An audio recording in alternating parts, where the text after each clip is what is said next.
I could see Micah standing at the end of the corridor, his eyes scanning the crowded lobby like a predator hunting its prey.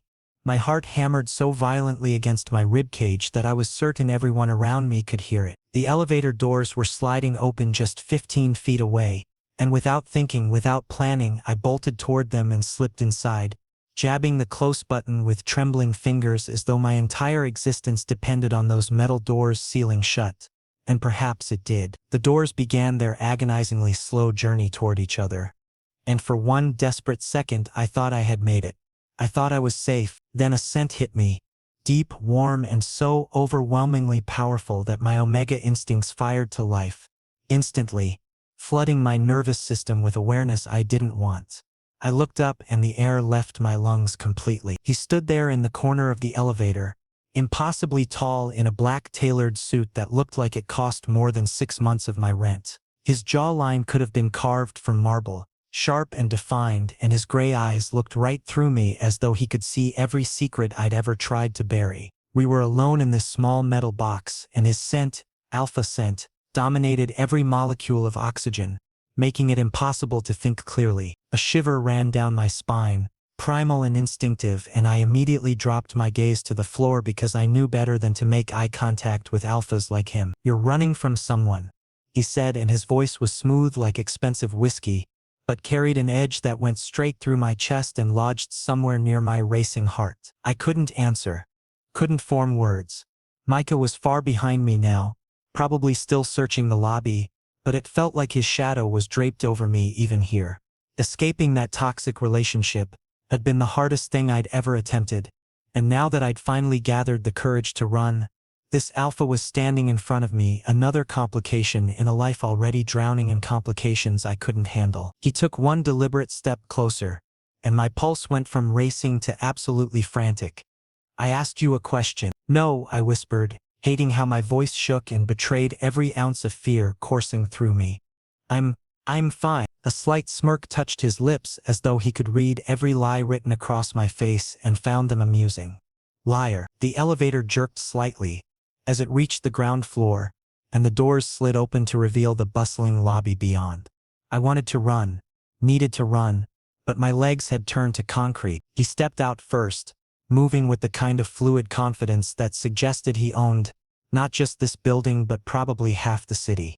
Before walking away completely, he turned back to look at me, one long, intense stare that seemed to reach inside my chest and wrap around something vital. "I want to see you again, Omega," he said, his tone soft but carrying an unmistakable command that made my knees weak. He didn't even know my name, hadn't asked for it, yet his voice held a claim over me as though I already belonged to him somehow.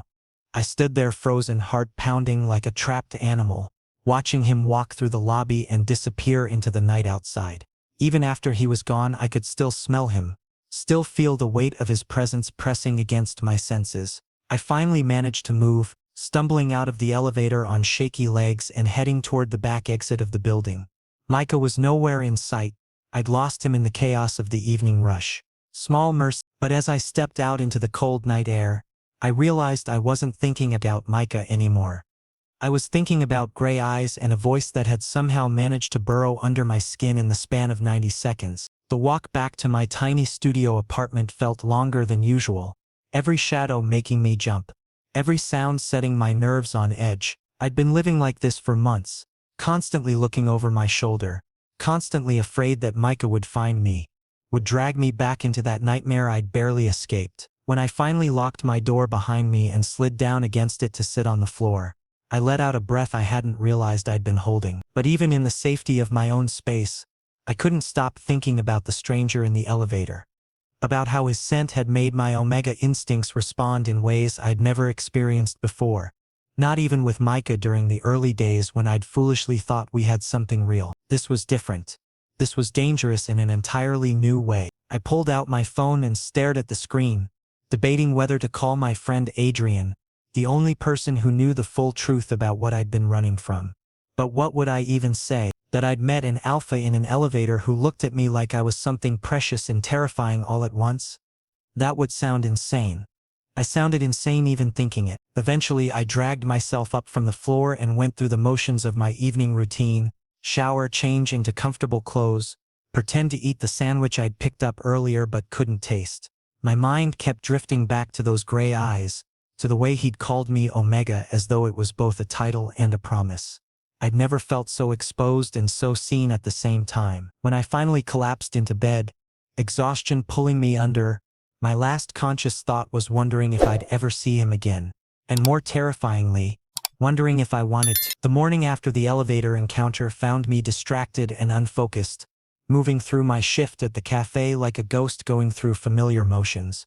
His gray eyes kept flashing through my mind at random moments, while I was steaming milk, while I was wiping down tables, while I was trying desperately to convince myself that it had been nothing more than a strange, intense moment between two strangers who would never cross paths again. My Omega instincts disagreed loudly with that assessment, humming with an awareness that felt both thrilling and deeply unsettling. 2 days passed in this strange fog of distraction. I was working the afternoon shift, attempting to create the perfect foam art on a latte, when the entrance bell chimed. I glanced up automatically, customer service smile already forming on my face, and my hand froze mid-pour. It was him, the alpha from the elevator. He spotted me instantly, recognition flashing in those impossibly gray eyes, and walked straight to the counter with the kind of purposeful stride that suggested he knew exactly where he was going and why.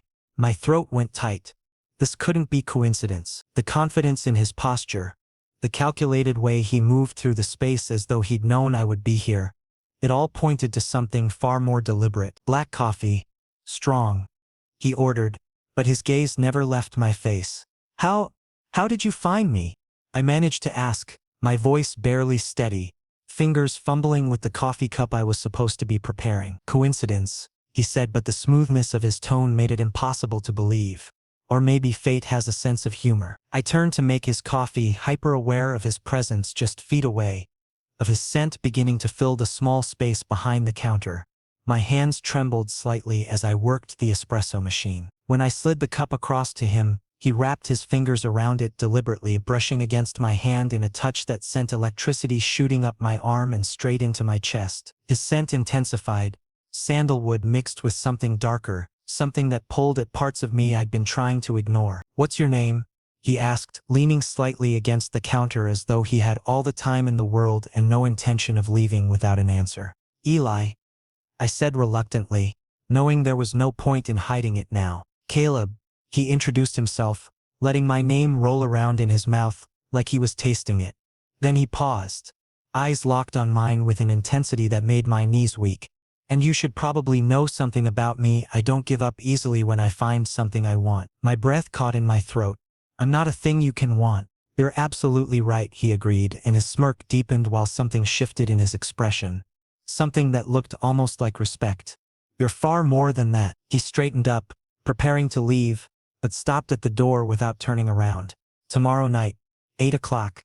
I'll pick you up." "I can't."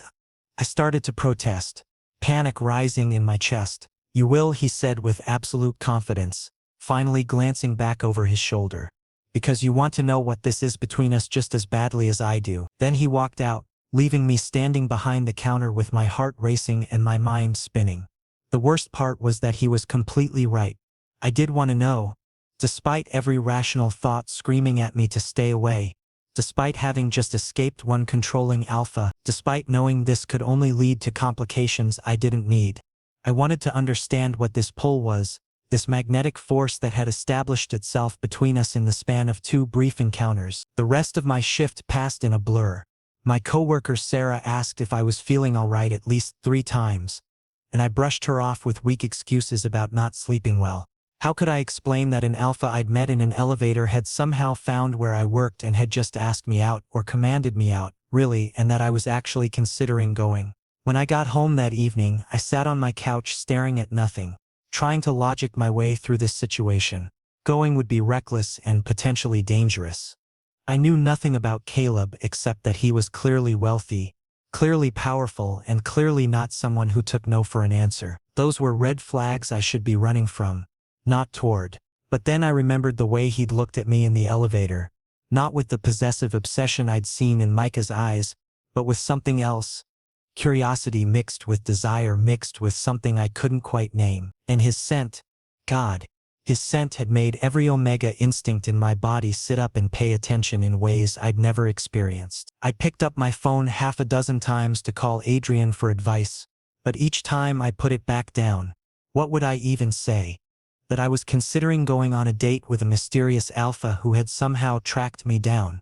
Adrian would think I'd lost my mind, and maybe I had. The next day dragged by with agonizing slowness. I went through the motions at work, came home, showered, and then stood in front of my closet for 20 minutes trying to decide what to wear. The fact that I was even considering outfits meant I'd already made my decision, hadn't I? Some part of me had decided to go, to see what would happen, to satisfy this burning curiosity that had taken root in my chest. At 7:45, I was dressed in dark jeans and a simple button-down shirt, nothing fancy but presentable. My hands were sweating. My heart was pounding. I kept telling myself I could change my mind, could just not go downstairs, could pretend this whole thing had never happened. But at 7:58, I found myself walking down the stairs of my building, and at exactly 8 o'clock, a sleek black SUV pulled up to the curb. The driver stepped out and opened the back door, and Caleb emerged looking like he'd stepped out of some glossy magazine. Perfect suit, perfect hair, perfect everything. "You came," he said, and satisfaction curved his lips into a smile that made my stomach flip. "I'm just curious." I defended myself, trying to maintain some sense of control over this situation. "Sure," he said, clearly amused, and held the door open for me. "Let's go satisfy that curiosity then." As I slid into the car, breathing in his overwhelming scent in the enclosed space, I wondered what exactly I'd just gotten myself into. I spent the entire car ride trying to convince myself this was just dinner. Just one evening, just satisfying a curiosity that would fade once reality set in. But as the city lights blurred past the tinted windows and Caleb sat across from me in the spacious back seat, I knew I was lying to myself. There was nothing simple about any of this. The SUV pulled up to a building I recognized, one of those exclusive high-rises where penthouse apartments sold for millions and the lobby had actual artwork worth more than most people earned in a lifetime. We took a private elevator up, and Caleb's scent filled the small space again, making me dizzy with awareness. When the doors opened directly into a rooftop restaurant, my breath caught. The entire city sprawled below us, a glittering carpet of lights stretching to the horizon. Candles flickered on intimate tables, and the night air carried the scent of jasmine mixed with Caleb's overwhelming presence. A waiter appeared immediately, seating us at a corner table with a view that must have cost a fortune to reserve. He poured water, presented menus, and disappeared with practiced discretion. I was hyper-aware of everything. The soft music playing in the background, the way candlelight danced across Caleb's sharp features, the weight of his attention focused entirely on me. "You're afraid of me," he stated after we'd ordered, swirling wine in his glass with casual elegance. "That's not true," I lied, but we both heard the uncertainty in my voice. "Don't do that," he said, leaning forward and pinning me with those gray eyes. "Don't pretend with me. Yes, I'm dangerous. I won't deny that, but only to people who threaten what's mine or try to hurt people I protect. I'm not yours," I said firmly, trying to establish boundaries even as I felt them crumbling under his steady gaze. "Not yet," he murmured, and the promise in those two words sent heat through my entire body. "But eventually you will be." Dinner arrived, perfectly prepared courses that I barely tasted because every ounce of my attention was locked on Caleb. He told me about growing up in this city, about building his business from nothing, carefully skirting around details that would reveal exactly what kind of business he ran. I shared smaller truths: my job at the cafe, my love of books, my tendency to overthink everything. It felt surreal, sitting here having a normal conversation with someone who was clearly anything but normal. Then, as dessert was being cleared away, Caleb reached into his jacket and pulled out a manila envelope.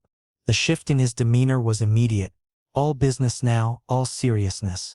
He placed it on the table between us. "Open it," he said quietly. My fingers trembled as I unsealed the flap and pulled out the contents. Photographs spilled onto the white tablecloth. My stomach dropped. They were all of Micah standing outside my apartment building at various times, lurking near the cafe, following me through the grocery store. Recent photos, some from just days ago. My vision blurred at the edges. How did you? I couldn't finish the sentence. I have resources, Caleb said simply, reaching across the table to take my shaking hand. His grip was firm and surprisingly gentle. I know he's been stalking you. I know you're terrified of him. I know that's why you were running that night in the elevator. Tears burned behind my eyes. For months I'd been carrying this fear alone, looking over my shoulder, jumping at shadows, and now someone else knew. Someone else saw. What do you want from me? His thumb traced circles on my knuckles, a gesture so tender it made my chest ache. I want you to be safe. With me. Under my protection. Why? I whispered. Because I needed to understand. You don't even know me. I know enough, he said, and something flickered in his eyes. Something raw and honest, that made my breath hitch. I know you're brave enough to run from someone who hurt you. I know you're strong enough to rebuild your life alone. I know you deserve better than living in constant fear. And I know that from the moment you stepped into that elevator, something in me recognized something in you. This is insane, I said, but my voice lacked conviction. I just escaped one controlling alpha. Why would I walk straight into another situation? Because I'm not him, Caleb interrupted, his voice steel-wrapped in silk. I'm offering protection, not a cage. Safety, not control. Yes, I want you. Yes, I'm possessive by nature. But I would never hurt you the way he did. Never. I looked at our joined hands, at the photographs scattered across the table, at this beautiful, dangerous man offering me sanctuary. Every logical part of my brain screamed that this was too fast, too intense, too risky. But the part of me that had been running and hiding and afraid for so long, that part was so tired. So desperately tired. I need time to think about this. I finally managed to say, take whatever time you need. Caleb agreed, but he didn't release my hand. But understand something, Eli, whether you agree to my protection or not, I'm not going to stop watching over you. I'm not going to let him hurt you. You've become important to me, and I protect what's important. The intensity of his words, of his gaze, of his entire presence was overwhelming. Part of me wanted to run again, to escape this situation before I got in too deep. But another part, a part that was growing stronger by the minute, wanted to lean into this, to accept what he was offering, to finally stop running. Take me home, I said quietly. Please. He nodded and signaled for the check, which appeared and disappeared in seconds. The ride back to my apartment was silent. Tension thick in the air between us. When we pulled up to my building, Caleb walked me to the door despite my protests. Think about what I said, he told me, standing close enough that his scent wrapped around me like a blanket. You don't have to decide tonight, but know that the offer stands. Always. Then he did something unexpected. He leaned down and pressed a gentle kiss to my forehead, tender and protective and somehow more intimate than anything else that had happened tonight. Good night, Eli, he murmured against my skin. I watched him walk back to his car, watched the SUV pull away into the night, and then I went upstairs to my apartment and collapsed on my couch. My mind was spinning, my heart was racing, and I knew with absolute certainty that nothing would ever be simple again. But for the first time in months I also felt something else underneath the fear and confusion. I felt hope, and that terrified me more than anything. The morning sun filtered through my apartment windows, but I barely noticed its warmth. My mind was still tangled in thoughts of Caleb's offer, replaying every word he'd said on that rooftop, every promise wrapped in velvet threats. He seemed genuinely concerned about my safety, but the idea of living with an alpha, of accepting that level of protection and everything it implied, terrified me in ways I couldn't fully articulate. I'd spent 3 days avoiding making any decision, trying to maintain some semblance of my normal routine while my world tilted on its axis. Today was grocery day. Mundane and ordinary, exactly what I needed to ground myself. I pulled on a jacket, grabbed my reusable bags, and headed out into the crisp morning air. The grocery store was only 4 blocks from my apartment building, an easy walk through a neighborhood I'd come to know well over the past few months. I filled my bags with the essentials: bread, eggs, coffee, vegetables, trying to focus on the simple act of shopping rather than the complicated mess my life had become. The normalcy felt almost therapeutic. I was halfway back home, bags weighing down my arms, when I noticed the shadow detaching itself from a doorway ahead. My blood turned to ice. I knew that posture, that way of standing like he owned the entire street. Micah stepped directly into my path, and I could see he'd been waiting. His eyes held that same manic gleam I remembered from our worst fights, that terrible mixture of obsession and rage that had finally driven me to run.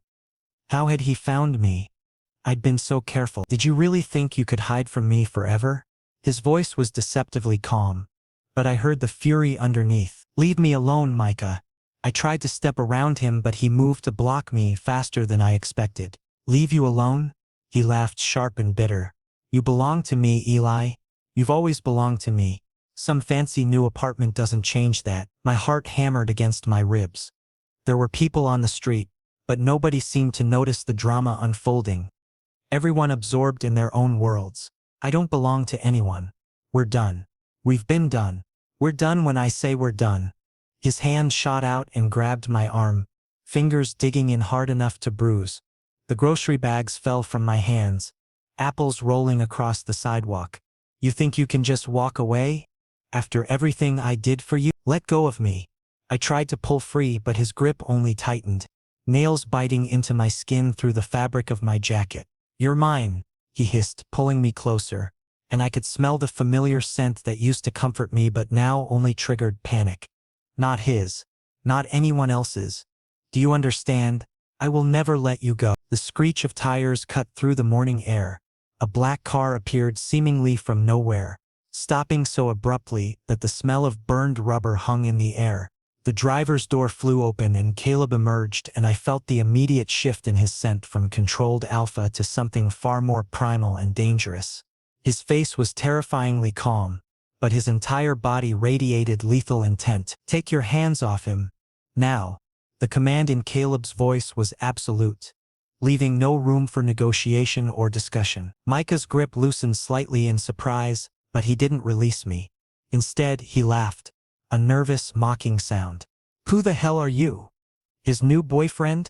Come to play hero. Caleb took one deliberate step forward, and I watched Micah's bravado crack like thin ice. The difference between them was stark and undeniable. Micah was obsessed and angry, but Caleb was genuinely dangerous in a way that transcended simple aggression. This was a predator confronting someone who only thought he was one. I'm his alpha, Caleb stated with absolute certainty, each word precise and weighted. And if you touch him again, I will personally make certain you regret every second of it. Permanently. The public claim shocked me speechless. He just announced to everyone within hearing distance that I was his. Hadn't even asked permission or discussed it with me first. It should have made me angry, should have triggered all my carefully constructed boundaries, but instead I felt an overwhelming wave of relief. Micah finally released me. Stumbling backward, he looked at me with something like betrayal mixed with fury. This isn't over, Eli. You know it isn't. Yes, it is, Caleb interjected, moving to stand partially between us. Leave. Now. Before I change my mind about being civilized. Micah held his ground for another 3 seconds. 3 seconds where I genuinely believed violence would erupt on this suburban street in broad daylight. Then he turned and walked away quickly, throwing one last venomous glance over his shoulder, disappearing around a corner. The moment he was gone, Caleb's entire demeanor transformed. The deadly calm evaporated, replaced by urgent concern. He turned to me, hands reaching out to gently examine my arm where Micah had grabbed me. Are you hurt? Did he injure you? I shook my head, unable to form words yet. My whole body was shaking, adrenaline crashing through my system. I'd been alone for so long fighting this battle by myself, and now someone else had stepped in. Someone had protected me. Caleb pulled me against his chest right there on the street, one hand cradling the back of my head while the other wrapped around my waist. His scent enveloped me, that familiar sandalwood and something darker, and I felt my racing heart begin to slow. Safe. For the first time in months, I felt genuinely safe. From now on, he murmured directly into my ear, his voice dropping to something intimate and possessive. You're staying with me. In my home. Under my protection. This isn't a request anymore, Eli. I should have protested. Should have insisted on maintaining my independence, on making my own choices. But standing there in his arms, Still trembling from the confrontation, I realized I was exhausted. Exhausted from running, from hiding, from constantly looking over my shoulder. I was so tired of fighting alone. "Okay," I whispered against his chest, and felt him tense slightly in surprise. "Okay," he repeated, pulling back just enough to look into my face. "You're agreeing? I can't do this anymore," I admitted, and the confession felt like releasing a weight I'd been carrying for too long. "I can't keep fighting by myself. I can't." Something shifted in his expression, triumph mixed with tenderness and something almost like pain. "You don't have to fight alone ever again. I promise you that." He bent down and gathered my scattered groceries, dropping them back into the bags with surprising care for someone who probably had staff to handle such mundane tasks. Then he guided me to his car, one hand remaining on the small of my back the entire time, as though he was afraid I might disappear if he stopped touching me. The drive to his penthouse was quiet. I stared out the window watching my old neighborhood slide past, and wondered if I was making another terrible mistake, trading one controlling alpha for another. But when I glanced at Caleb's profile, at the tension in his jaw and the protective way he kept checking on me through the rearview mirror, I realized this felt fundamentally different from what I'd had with Micah. Micah had wanted to own me, to control and diminish me until I was nothing more than an extension of his will. Caleb wanted to protect me, to keep me safe while letting me remain myself. At least, that's what I hoped. Time would tell if that hope was justified, or just another beautiful lie I was telling myself. When we pulled into the underground parking garage of his building, Caleb came around to open my door before I could reach for the handle. He offered his hand and I took it, letting him help me out of the car, his fingers interlaced with mine, warm and solid and real. "Welcome home," he said softly, and despite everything, despite my fears and doubts and the chaos of my life, those two words made something in my chest loosen and bloom. Maybe, just maybe, I'd finally found somewhere I could stop running. That evening Caleb led me through his penthouse like he was unveiling something precious and slightly fragile. The space was even more impressive than I'd imagined during our dinner date. Massive rooms with marble floors that gleamed under recessed lighting, floor-to-ceiling windows offering a panoramic view of the city skyline, and furniture that looked like it belonged in an architectural magazine. But what struck me most was the subtle security presence everywhere. Cameras hidden in corners, reinforced doors, men in dark suits stationed at various points who nodded respectfully as we passed. "This is the guest suite," Caleb said, opening a door to reveal a bedroom larger than my entire former apartment. The bed was enormous, covered in what looked like expensive Egyptian cotton. A private bathroom gleamed beyond another doorway. "You can stay here until you're comfortable with other arrangements." The careful way he phrased it made my stomach flutter. "What kind of other arrangements?" His lips curved into a small smile. "That's entirely up to you and how quickly you want to move. I'm a patient man when it matters." "But not usually?" I asked, sensing there was more to that statement. "Not usually, no," he admitted freely. "But for you, I'll wait as long as necessary." He left me to settle in, and I spent the first hour just exploring my temporary room, running my hands over surfaces that probably cost more than I earned in a month. Standing at the window and watching the city lights twinkle below, it felt surreal, like I'd stepped into someone else's life. The first day passed quietly. I woke late, disoriented by the unfamiliar luxury surrounding me. Caleb had already left for work, but he'd left a note on the kitchen counter, elegant handwriting telling me to help myself to anything I wanted, that he'd be home by 6. The gesture was thoughtfully domestic in a way that surprised me. I spent the day exploring the penthouse, careful not to intrude on spaces that felt too private. But by the second evening, curiosity got the better of me. I was walking past a partially open door when I noticed the warm glow of a desk lamp inside. Without thinking, I pushed the door wider and stepped into what was clearly Caleb's private study. The room smelled like leather and his scent, rich and masculine. A massive desk dominated one wall, covered in papers and an expensive laptop. But what froze me in place was everything else. A glass case mounted on the wall displayed an array of handguns, each one meticulously maintained and clearly functional. Documents spread across a side table showed names I didn't recognize, marked with annotations in red ink. Photographs pinned to a corkboard showed men who looked like they'd stepped out of crime dramas. Hard faces, dangerous eyes, The kind of people you cross the street to avoid. My heart started pounding. I'd known on some level that Caleb was involved in something outside the law. Nobody had that much money and power legitimately. Not at his age, but seeing the physical evidence of it made everything suddenly viscerally real. I was wondering when you'd find this room. Caleb's voice came from the doorway and I spun around, caught. He didn't look angry or even particularly surprised. If anything, he looked resigned, like he'd been expecting this moment. I couldn't finish the sentence. Couldn't say the word out loud even though we both knew what it was. Mafia, he completed for me, stepping into the room and closing the door behind him. Yes, I run one of the largest organizations in the city. Have for the past 7 years. The casual admission made my knees weak. And you brought me here, into this. I brought you here to keep you safe, he corrected, moving closer. My personal life and my business are kept completely separate. You would never be involved in anything dangerous. You'd be protected from it. Protected or trapped? I demanded, fear making my voice sharp. Am I just another thing you own? Another possession to add to your collection? His eyes flashed with something that might have been hurt, and he crossed the distance between us in 2 strides, gripping my shoulders firmly but not painfully.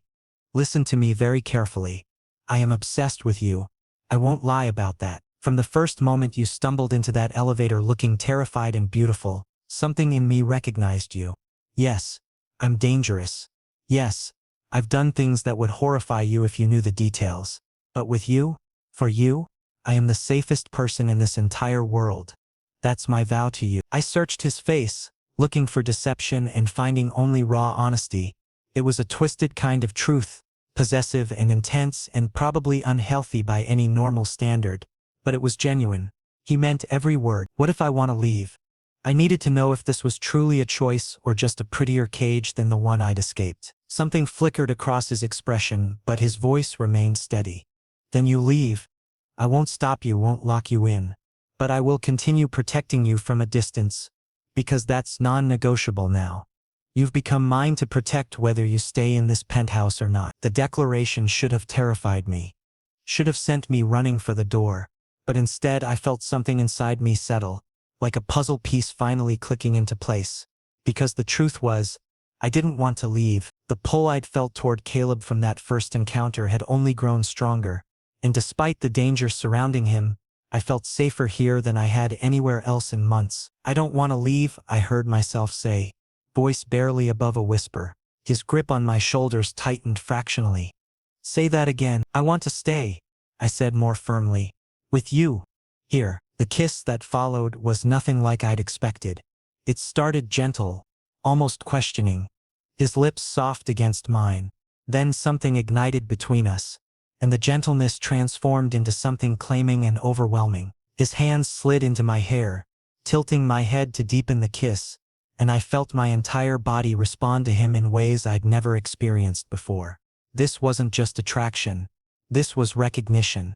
2 pieces of something larger finally finding each other. When we finally broke apart, both breathing hard, Caleb rested his forehead against mine. You're mine now, he murmured, and it wasn't a question or a request but a simple statement of fact. Yes. I breathed, accepting the weight of that claim and everything it meant. He kissed me again, slower this time, savoring it. When he pulled back, his eyes held a possessive satisfaction that should have scared me but instead made me feel cherished in a way I'd never known before. There's no going back from this, he warned softly. Once you're mine completely. I don't share, and I don't let go. Good, I replied, surprising myself with how much I meant it. Because I don't want you to. His smile transformed his entire face, making him look younger and less dangerous for just a moment. Come on. Let me show you the rest of your new home. As he led me out of the study, his hand firmly clasped in mine, I realized something profound.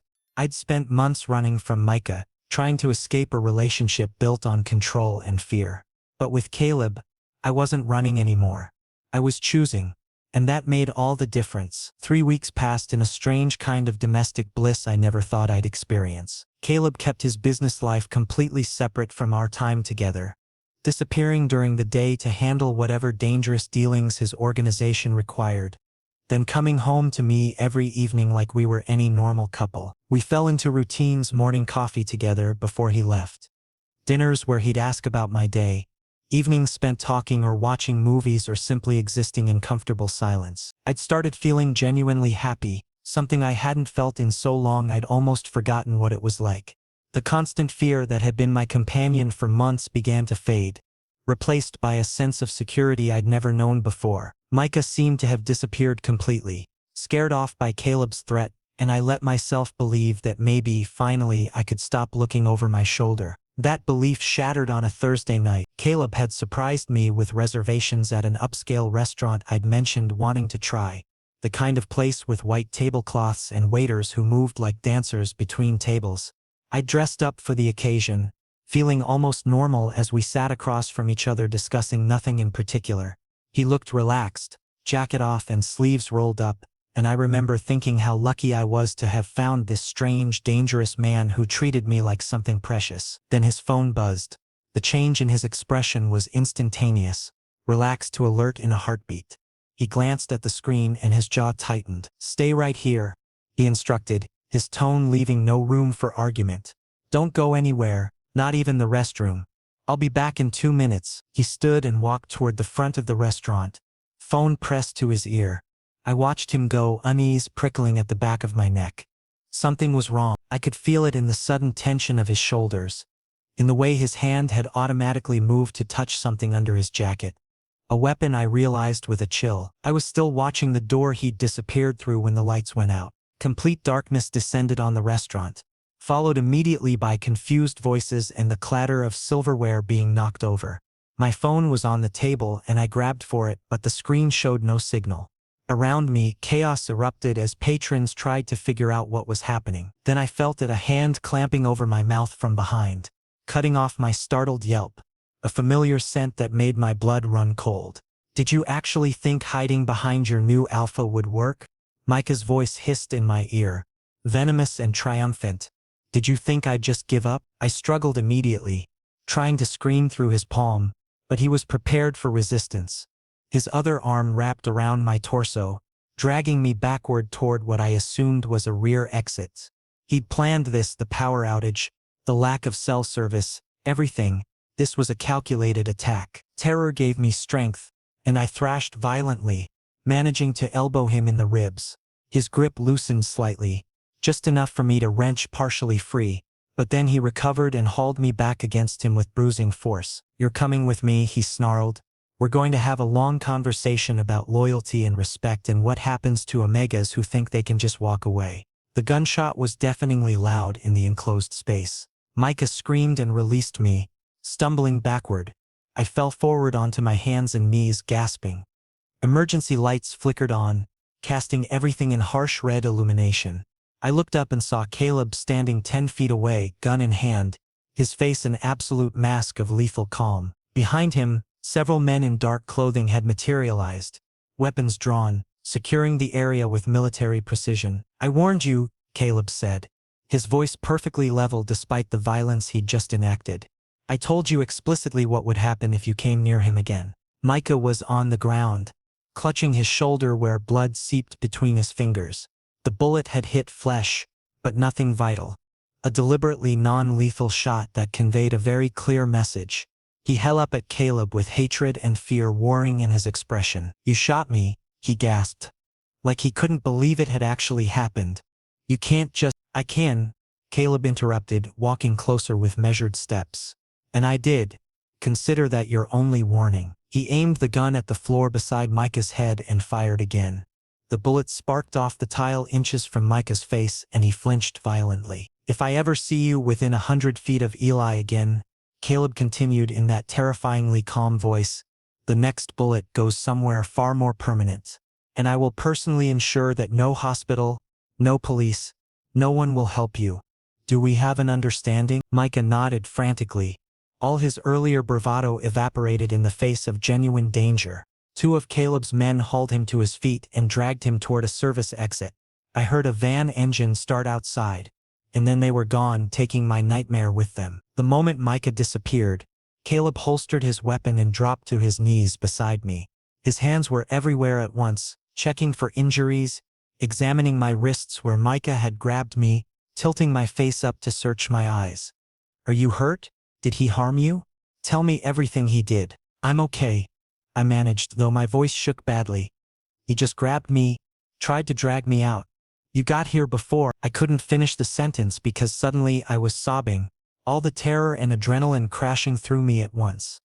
Caleb pulled me against his chest immediately, one hand cradling my head while the other wrapped protectively around my back. His scent surrounded me completely, and I felt my frantic heartbeat begin to slow. You're safe, he murmured into my hair, his own voice slightly unsteady. I've got you. Nobody can touch you now. I could feel his heart racing beneath my cheek. He'd been scared too, I realized. Actually frightened for me. His hands trembled slightly where they held me, the only outward sign of the fear he'd felt. He won't bother you again, Caleb promised, pulling back just enough to look into my face. Ever. I'll make certain of it. You have my word. I know, I whispered, and I meant it. Whatever Micah had planned to do after dragging me away, it didn't matter anymore. He was gone, dealt with, neutralized as a threat. For the first time since I'd met him, I was truly free of his shadow. Caleb cupped my face in both hands, his gray eyes intense and searching. You belong to me now. Only me.